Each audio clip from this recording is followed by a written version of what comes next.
Bien, pues es momento, como les decimos, de cambiar de tema, de hablar también en este caso de la infancia. ¿Por qué? Bueno, es el 20 de noviembre, el Día Mundial de la Infancia, y lo cierto es que cuando se acerca este mes hay una organización, sin duda, que se encarga precisamente, ¿no?, de ponerle voz, palabras, de velar por los derechos de la infancia. Nosotros queremos dar la bienvenida, en este caso, al presidente de la delegación de UNICEF en Aragón, el señor José Manuel Pomar. Muy buenos días. Buenos días, Nuria. Bienvenido. Me va a permitir, antes de comenzar un poquito con estas cuestiones, vamos a pedir al técnico unos audios, ¿no? Unos audios precisamente de los más pequeños. En Aragón se ha estado trabajando en este caso y hay varios protagonistas que nos quieren lanzar un mensaje en cuanto a la infancia. Escuchen. Problemas son importantes y merecen atención. Pidámosle a nuestros profesores, padres y amigos. Ethan. Lo que piensas, no guardes silencio. Vamos a ejercer nuestro derecho a ser escuchados y escuchadas. Leire. Nuestra vida es importante. Queremos que se nos pregunte cómo nos sentimos y que en los colegios se dé más importancia a nuestra salud mental. Irene. Bueno, pues escuchábamos a Ethan, escuchábamos a Leire, escuchábamos a Irene. Hablaban de la necesidad de ser escuchados, de la importancia de no conectar o hablar solo por las redes sociales. Todo esto son necesidades que al final han trasladado también jóvenes aragoneses en nuestra comunidad autónoma precisamente para hacerse oír, ¿no?, como infancia, presidente. Bueno, una de las experiencias más bonitas que yo he tenido en este episodio de mi vida de representar a UNICEF en Aragón ha sido el poder disfrutar de la presencia de los niños en las audiencias de los consejos escolares. Uh-huh. La sorpresa es la claridad con la que los niños, las niñas y los niños y los jóvenes son capaces de reflexionar sobre sus problemas y de transmitirlos. Además de eso, hay que decir que cuando los niños están presentes en nuestros foros, las situaciones se simplifican y el discurso se enriquece. Uh-huh. Por lo tanto, ese es un objetivo que contempla la Convención de Derechos de los Niños, que es el derecho a ser escuchados. Y es un gran logro que esto se difunda en nuestra sociedad y se implante. En Aragón, uh-huh, cuando nosotros empezamos, pues estábamos hablando de 11, 12 consejos de infancia. Ahora estamos hablando de 22. Uh-huh. Pero además de 22 que se reúnen formalmente y que asumen el valor de la participación de los niños. Bueno, nos queda un hito que yo esta mañana se lo proponía al presidente del gobierno. Tenemos que acabar constituyendo el comité autonómico, uh-huh, porque ese comité autonómico nos permitirá que los niños asistan a muchos de los actos en los que no están en este momento y además les podremos dar la relevancia que tienen. Claro. Esta es la realidad, ¿no?, que normalmente los medios sacamos aprovechando el día de... ¿Hasta qué punto, presidente, es importante que los niños aragoneses, españoles, europeos, se hagan oír precisamente para ser altavoz también de aquellos que quizás no tienen un espacio, ¿no?, pues como aquí, para poder hacerse oír, no tienen redes sociales, no tienen la capacidad de poder decir necesito esto? Bueno, como comentaba antes, la experiencia de la participación de los niños para mí ha sido muy relevante, uh-huh, porque me he dado cuenta de que soluciones de los adultos para problemas concretos no han funcionado, que cuando los niños han opinado y han sido escuchados, la solución de los niños ha funcionado. Uh-huh. Me contaba la alcaldesa de Sabiñánigo hace ya bastantes meses de que en una de las figuras que se está desarrollando en todo el mundo, que es la seguridad para los niños, los caminos seguros para ir al colegio, cómo habían trazado una red en Sabiñánigo de caminos seguros que no funcionaba, hasta que fueron los niños del consejo escolar los que le dieron al ayuntamiento los criterios con los que debían diseñarse. Y entonces cuando se les escuchó, los caminos escolares empezaron a funcionar. Uh-huh. Hoy, pues ha habido una lectura, ¿no?, de un manifiesto, en este caso en las Cortes. La verdad es que conocemos que desde Aragón hay un grupo que se ocupa, en este caso, nunca mejor dicho, de velar, ¿no?, un poco por las necesidades y por hacer llegar también a todos aquellos los derechos de la infancia. ¿Cómo ha ido? ¿Qué balance hace de la representación, también de la participación en este acto, que es simbólico, pero que deja una fotografía importante? Bueno, el día 20 de noviembre es el día que Naciones Unidas y UNICEF en concreto utiliza para lanzar al mundo los mensajes de cumplimiento de la Convención de los Derechos de los Niños. Entonces, normalmente en años anteriores hemos puesto en marcha a nivel mundial una figura que era iluminar el planeta de azul, y funcionaba muy bien. Sí. Este año nos vemos, por una cuestión de responsabilidad, nos hemos visto envueltos en la necesidad de no prohibir, sino de recomendar que no se iluminasen los edificios, porque estábamos incurriendo en una contradicción con la responsabilidad sobre el uso de la energía. Solamente se ha aconsejado que se iluminen de azul aquellos edificios donde había garantías de que la iluminación era sostenible. Uh-huh. Pero en cambio hemos optado por sustituir ese sistema de divulgación por la lectura de unos manifiestos donde se plasman los intereses y las necesidades de los niños en el mundo. Uh-huh. En el caso de Aragón, pues yo creo que ha sido un acto muy bonito. Hay que agradecer al presidente de las Cortes que nos haya brindado el espacio que nos ha brindado.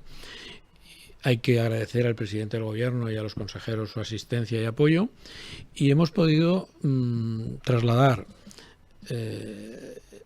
nuestras autofelicitaciones por los logros conseguidos y a la vez dejar constancia de que las necesidades son muy grandes y que y de la necesidad de no perder el foco de la problemática mundial, porque realmente estamos solucionando muchos problemas, pero se están creando otros más importantes.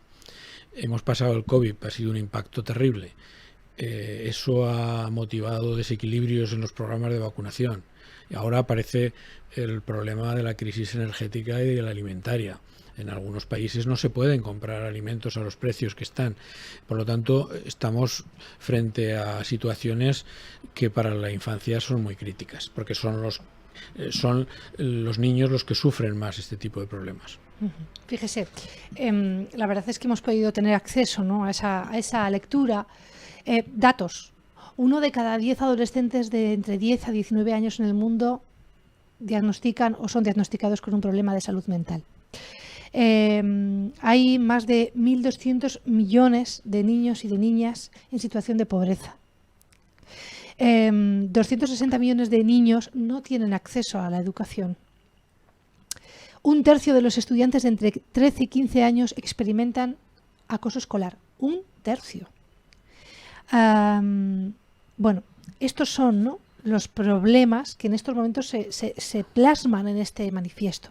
Ahora bien, ¿hacia dónde van las líneas de UNICEF? ¿Hacia dónde se está dirigiendo todo el esfuerzo, ¿no? Porque todos son graves y todos son emergencias. Pobreza, educación, desnutrición, ciberacoso.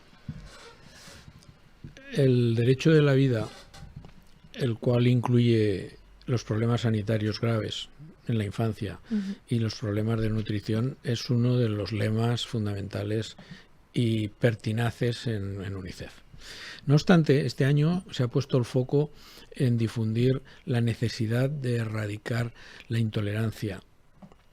Y bueno, se estaban utilizando las plataformas que en este momento tienen llegada a todo el mundo para difundir la lucha que todos tenemos que librar contra la intolerancia y la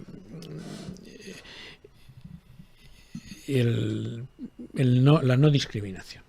No encontraba la palabra, pero la palabra es la no discriminación. Yo creo que es la base, ¿no? Por razones de sexo, de raza, de etnia, de religión, de estatus.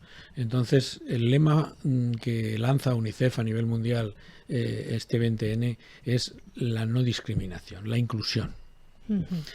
No obstante, la salud mental, que fue detectada ya hace un tiempo y que UNICEF ha trabajado muchísimo, es un lema que en España estamos desarrollando desde UNICEF y estamos trasladando a la sociedad.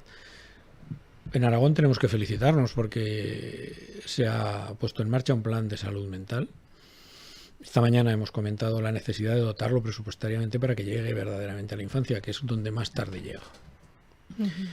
Los problemas de salud mental de los niños en nuestra tierra son reales y es importante que este asunto se le dé importancia, porque aunque se diagnostican los que se diagnostican, porque muchos de ellos están estigmatizados y no se llegan a detectar, hay que tener en cuenta que esos problemas cuando se desarrollan es a partir de los 22, 24 años. Ya no, donde la infancia ya se deja en otro con lo estado. Cual, el no atender ese problema a mí me parece que es jugar con un riesgo importante para el futuro de nuestra sociedad. ¿Somos solidarios los aragoneses con UNICEF?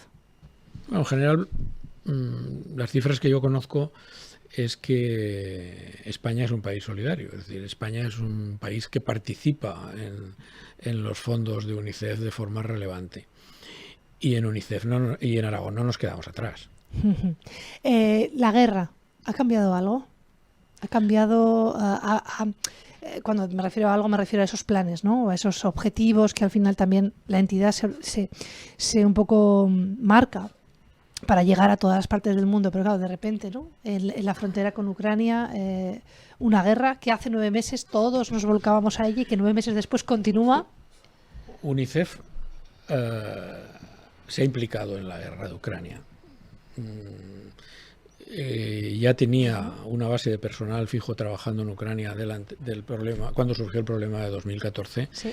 Y UNICEF se ha volcado con todas sus capacidades en el auxilio de los problemas de la infancia y sobre todo de las madres que tenían que dejar todo prácticamente con lo opuesto, y verdaderamente se ha hecho un esfuerzo económico que quien lo ha hecho es la sociedad mundial, que es la que nutre de fondos a UNICEF, pero verdaderamente UNICEF se ha concentrado en los problemas de la guerra. La guerra de Ucrania está teniendo unos efectos terribles sobre el conjunto del mundo, porque ha destapado el problema de la crisis energética, y detrás está la crisis de los alimentos, porque ya no es solo el que se haya restringido la salida de unos países muy productores, es que se ha encarecido todo el sistema alimentario, con lo cual todavía va a haber más países y todavía va a haber más minorías que van a incrementar su vulnerabilidad al no tener acceso a los alimentos. Hablamos de esta cuestión, yo no sé muy bien también, presidente, si en este siglo XXI, y entiéndame, bueno, las redes, como decía uno de los chavales que escuchábamos, ¿no?, al inicio de esta entrevista, el ciberacoso. Yo no sé hasta qué punto esto está tomando también magnitud, ¿no? Hasta qué punto esto es una cuestión que hay que atajar, que hay que trabajar y que no existía hace 50 años.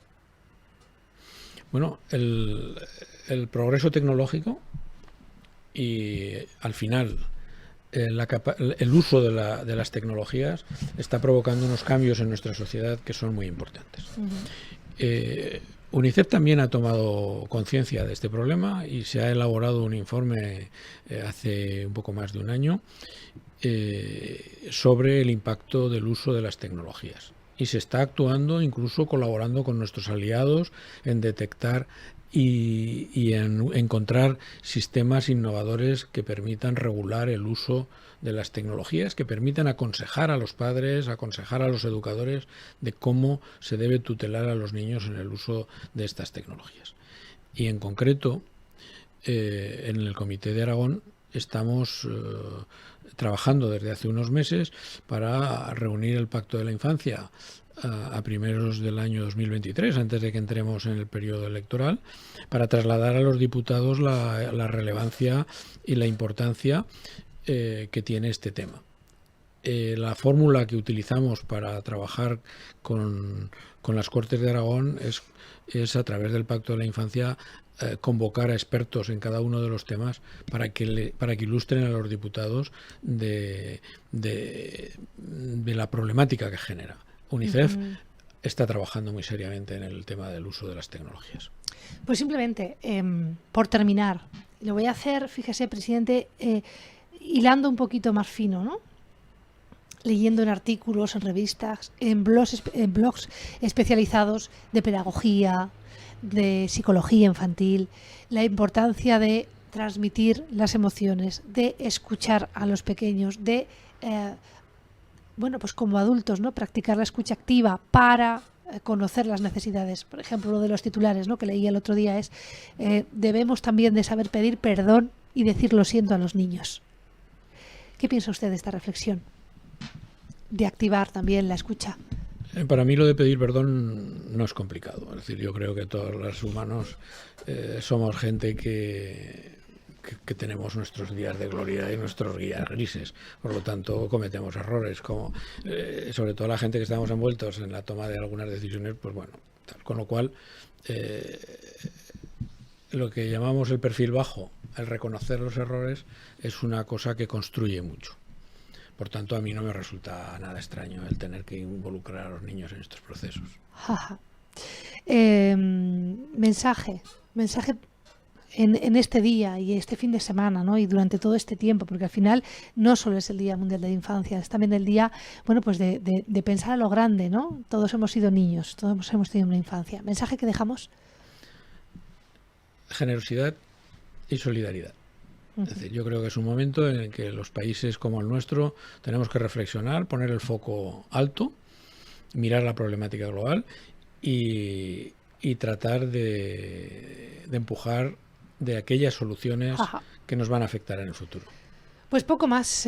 Vamos a terminar esta entrevista como hemos empezado, escuchando a los más pequeños, ¿le parece? Muy bien. Vamos a escuchar esos audios. Infancia, una etapa maravillosa. No hay pasado, no hay futuro, solo un presente que se mira con inocencia e ilusión. Janet. No se trata de tener derechos a ser iguales, sino a tener igual derecho a ser diferentes. Soy Jade y Nagore. Pues escuchábamos a Janet, a Nagore, ellas también, ¿no? Hablaban de esta etapa y del derecho a que todos los niños tengan una infancia pues lo mejor posible. Así que centrándonos precisamente en estos actos y en este Día Mundial de la Infancia, terminamos esta entrevista.